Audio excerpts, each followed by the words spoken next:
Alright, we're back with Anzac, and I said it again, UK Pacific, sorry, turn 5, Germany's already gone, and let's look at some of the action on the board in this turn. The last the UK Pacific turn, I had a Japanese sub here, and I forgot the convoy, so I rolled, and it was a good roll, so we took $3 away from the UK Pacific on that convoy. Now that sub then came over here and killed the UK Pacific destroyer along with the 2 aircraft on the carrier there in the Philippines. That UK destroyer, or UK Pacific destroyer, came over and sank that transport, Japanese transport that I think was by itself. Other action, Celebes fell and the Philippines fell, and those were kind of easy marks. French Indochina was a walk-on. Shan State was a walk-on. I did send 2 planes down to Singapore, which is Malaya, and on their way picked off that UK Pacific infantry that was in Siam, so we'll walk on to that here next turn. And in China there was no action. Russia, they advanced 1 space. Getting pretty thin on the Russians up there, although they have bolstered China quite a bit there. And the U.S. fleet is on a marker now and is at Pearl Harbor, and really not big enough yet to contest the Japanese fleet. Probably an even battle as far as what gets there, but we'll see. The U.S. might win that battle in Sea Zone 6 up there, but then the Japanese fleet from the Philippines crushes anything that's there, and the U.S. is effectively out of the war because this is an 8-round game. Alright, in the Middle East, Britain took out Iraq with relatively ease. I think they lost 1 infantry. Germany on its purchase did fix that factory they bombed, and they went ahead and bombed Stalingrad for 4, and the Russians on their turn repaired 3 of the damage so that they could place 2 infantry in Stalingrad. Or not 2 infantry, 2 units. I think it was a tank and an infantry. So the decision now is going to be what all to try and hang on to. There was a couple Russian counterattacks, small ones, and then some small German counterattacks. But one big one in Leningrad. And there's your results. You can see at the top of the map is round 1 casualties. Russia took a shellacking there. Shellacking, I think that's 7, 8, 13, 14 hits on that first round, and they think they dished out 7. And then round 2, it wiped out Russia, but they only got 1 back. So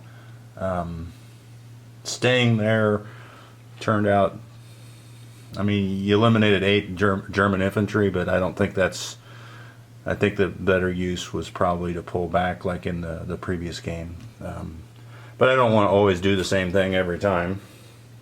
Italy did come down here and bomb the naval base in Gibraltar, as Britain, right before that, brought this fighter down and killed that lone transport that was in Sea Zone 92.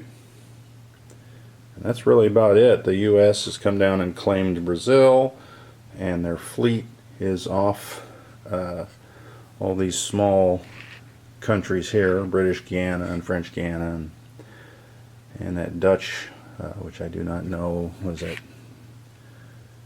Suriname? I don't even know if that's said right, so I won't say it again. Alright, and then, you know, the build for U.S. and you know, the Canadian part of Britain. So there's your German buy for turn 5 that'll get placed here on the board, of which 3 units can now go into the Ukraine, so that'll help them out. There's also an Italian force in Russia that's There's no can opener, but what they do is they come in behind the Germans and reinforce. So it kind of helps prevent the Russian counterattacks. So it's been working out nicely. What else we got going? I think that's about it. We'll look at the Anzac purchase here. They saved $1. It's not Anzac, it's UK Pacific. I will never get that through my head, never. Alright, and then Japan this time. They are mostly ground forces. Of course, they have 3 factories on the mainland now, so they're going to have to pump out some units and go over the tripod. And there's the British buying. Now, the British are buying an air base for Gibraltar because we're going to try and prevent the disaster in Sea Zone 91 that we had in that last game, where the Germans, came in with planes and submarines and sank everything. And it looks like they're setting up to do that again. There's your Italian buy. Got a fighter and infantry and a destroyer, so if they get into the Med, we may need a blocker. China, that's their last time at 6. I think they have $4 left. Where's their cash? They do have 4, so Russia is down to 25, so they're being crunched on both ends cash-wise. U.S. back up to 72 with picking up Brazil, along with 3 free infantry. Alright, so let's look at the UK Pacific turn. And let's put this on the tripod. Alright, so we can get this convoy off here because it's no longer the Japanese sub left. Alright, so tilt it up a little, zoom in a little here. Alright, so in Burma, is it worth taking out these 2 infantry? Probably this one in Yunnan, so that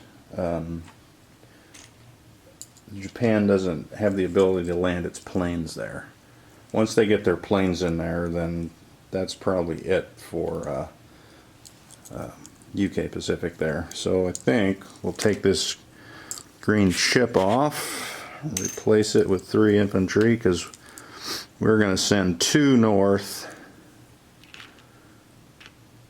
along with the fighter and tactical, and we're going to send 1 into Siam with the 2 fighters, and the rest is going to be non-combat movements.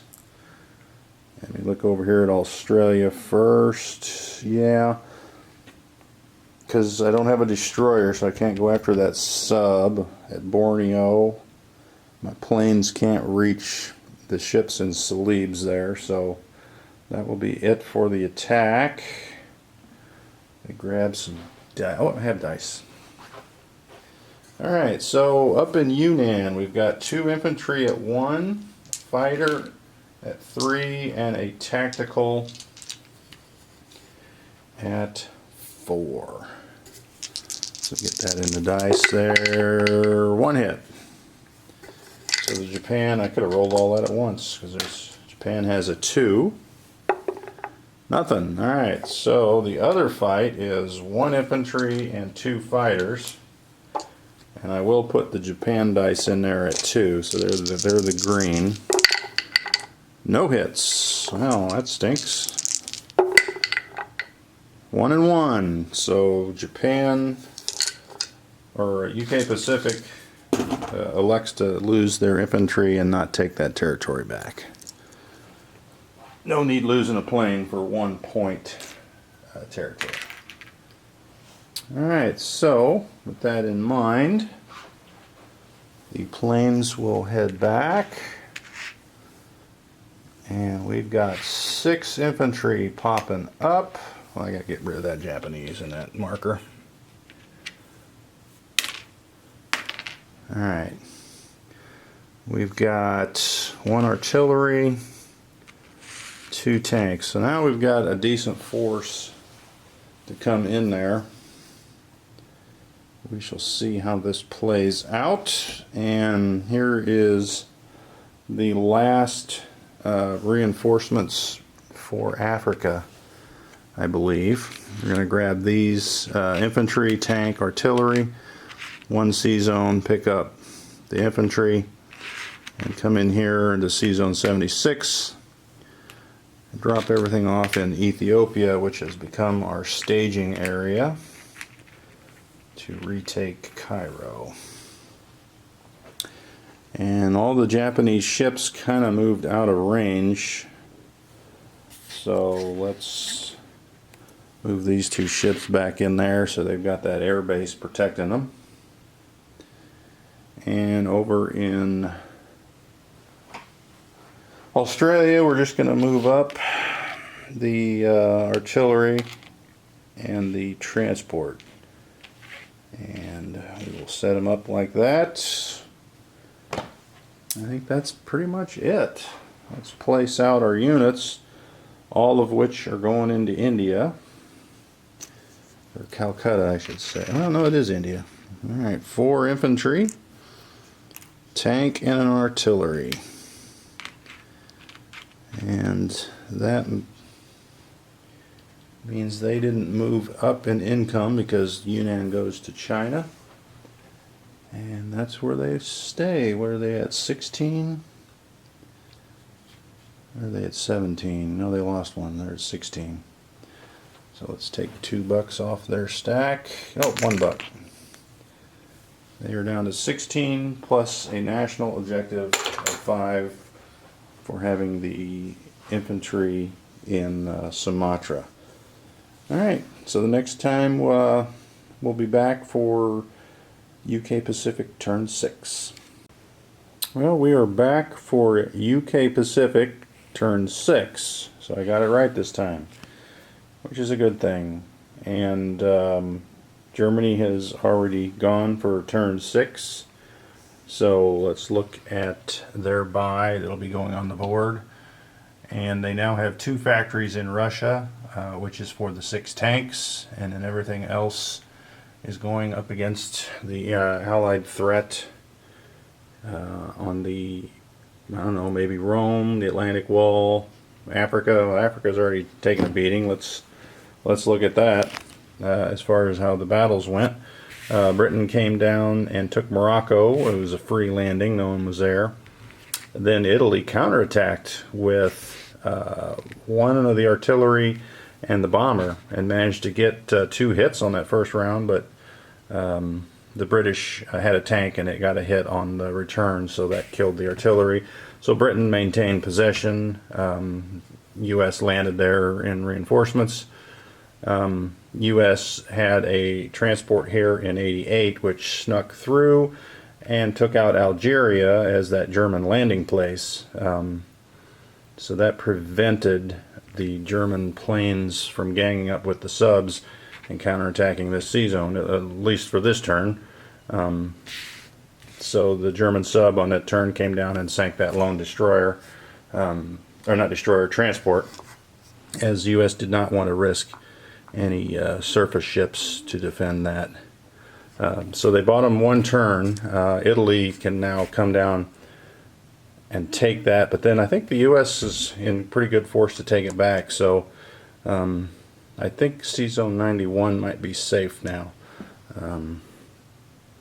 They did, U.S. did send a blocker up here to keep the German main fleet out of it, but you know, they sent a sub out, killed it, you know, and the bomber. Sub and that German bomber came out and killed that destroyer, and they're going to have to probably do the same thing this turn. Well, maybe not. I mean, if those German planes don't have anywhere to land, then 91 is safe. So little Italian action. They took out the French soldier in Transjordan, and the Allies have moved the French soldier to the front lines in south of Cairo. So the poor French are destined to be wiped. In Russia, the Russians counterattacked the Baltic. I think they had 2 guys in Belarus, and then they counterattacked Bryansk. Germany took back Bryansk, took back Belarus, and then they just sent 1 guy and the tactical, the Stuka up there. because I didn't want to send forces backwards, and Russia got a hit, so they were wiped out, but so was the one German infantry that went in there, so I guess I'll have to blitz one of those tanks backwards, and it could still reach Moscow in time, so it's not the end of the world. Stalingrad fell, the Caucasus fell, and Russia has set up to counterattack Stalingrad, but will they do it? I don't know. We'll have to look at that a little closer on their turn.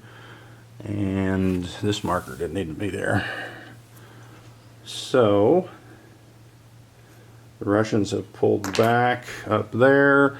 Japan moved up one, and now it's going to be crunch time because the Russians can't afford to move back any further. And then I'm going to have to decide if I need to keep those Russians in China. I guess that's a point, but so is Moscow. So decision time coming up there. Japan took back Yunnan, no big secret there. And that was really the only Japan attack, I think, because they're just getting forces to the front, other than that one up there in Russia.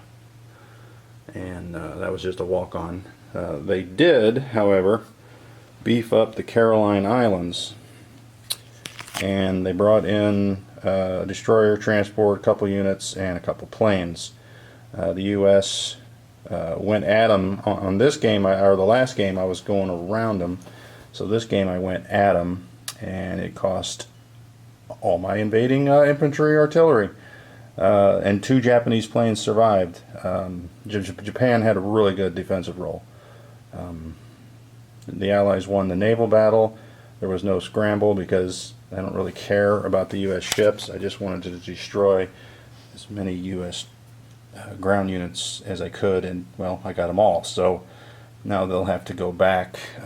But there's a stash there at the Hawaiian Islands, so they'll refuel and come back. They still have time. They don't have time for another mishap like that. As you can see, I sent some of the U.S. planes to New Britain, leaving that carrier open, and we'll look at that battle here as Anzac is going to make a run with those 2 planes and 2 land units at those Japanese fighters. So maybe we can take out some high octane units there. Maybe not. Maybe we will. Alright, so here is the purchases from this side. U.S. There's no transports for all those guys, but that is because the 3 transports in Gibraltar are coming back for them, because we still have time to get where we're going to go, and that probably will be about the end of the Atlantic side, because there won't be time to get in position to do anything. Russia, they're running out of money. That 5 red chip is 5 infantry. China, that's how they've been most of the game. Italy, all defensive maneuvers or purchases there.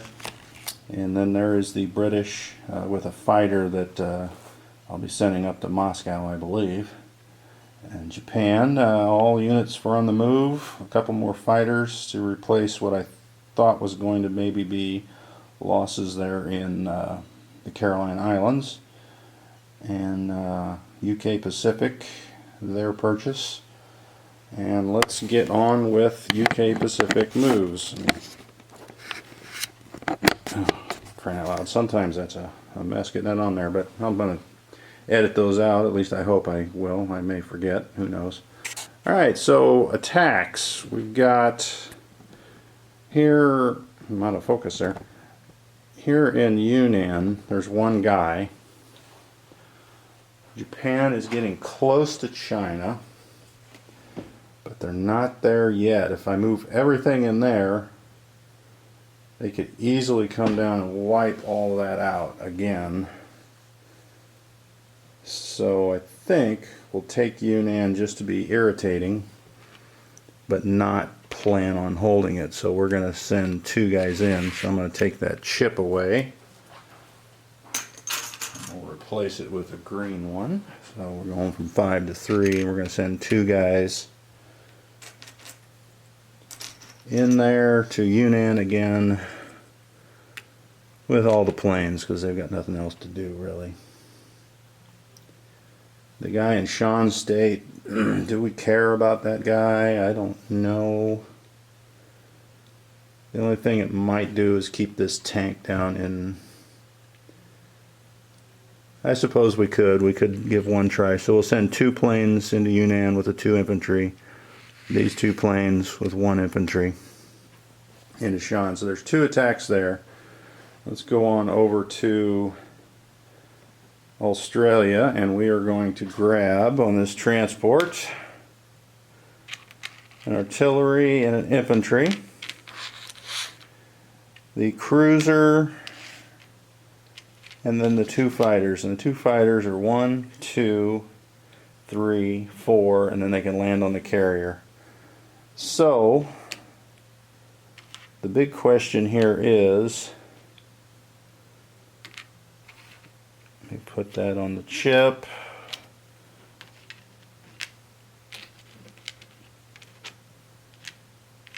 Alright. Of course you can't see what I was just doing there. Oh well, that was silly. Infantry, artillery, 2 fighters. The 2 fighters can land on this U.S. carrier in that sea zone. And I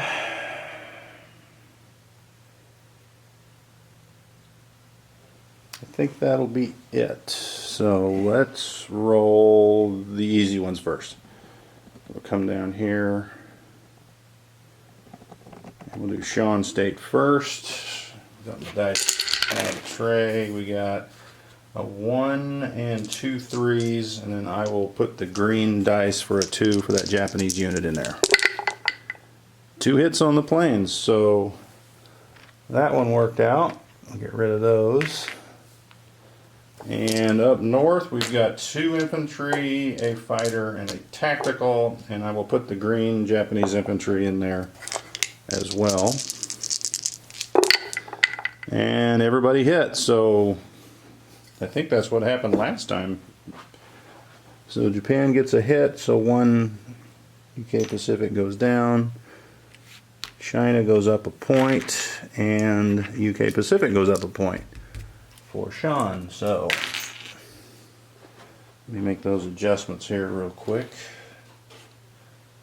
And Japan will come down 2. Alright, so now the big battle. Way over there. Excuse me. That's as close as we're going to get with the tripod here. Alright, so we've got a bombardment for the cruiser and 2 fighters. I do not want to scramble. And then I have 2 2s. Now the 2 Japanese planes will be 4, so that'll be the red dice, and I will throw all this together. And we'll see how the Allies do. 2 hits from the Japanese, 2 hits from the Allies. So we want the island because we want that naval base. So the artillery stays, and we'll lose 1 UK Pacific plane, and the other one lands on that carrier. So 2 for 2. But I still think that was a wise move by Japan, as the U.S. is put back a turn. Because those ships really can't do anything. I mean, they can go after some Japanese Navy, I suppose, but that doesn't help. There's no victory points in the Navy. So, all right, let's look and see at non-com here. And in Africa, let's see, it is time for everyone to move forward. Put the pressure on the Axis. Alright. So that is 1 fighter, 1 tank, 2 artillery, and 5 infantry. To be followed up by Britain. And 1 French infantry. Alright, so here in India. There's no threat on Calcutta, so we're going to move up to 4 infantry, tank, and artillery. So there is quite the stack, and all these planes go back to land. Quite the stack. I forgot there's, I don't know if this will be in the viewfinder. You can barely see it. These 2 transports will come back to 79 over there by West India. And next turn they'll be in position to do something. Something exciting, I suppose. And as far as Australia, there's just, I'm going to move that guy up to kind of protect that bomber, I suppose. Alright, so let's place our units. Nothing in Australia. That's kind of a, I mean, there's no pressure on Australia, so why would you put anything down there? But it's just, all that Australian money just gets dumped into West India. Kind of makes the Calcutta move. Well, I guess if they weren't wasting their energy in China, Japan could go after Calcutta, but either one of those is a point, so what does it matter? Which one you go for? Your choice. Alright, so we will be back at the beginning of Anzac. I said it. I almost went a whole video without calling them Anzac. UK Pacific 7. And at that point, the game will just about be wrapped up. And right now, it's Axis 1 and Allies 0. So we'll see what the Allies can do here in the last 2.5 turns. Well, it's a little more than 2.5 turns. But you get the picture. Alright, so we'll be back UK Pacific 7.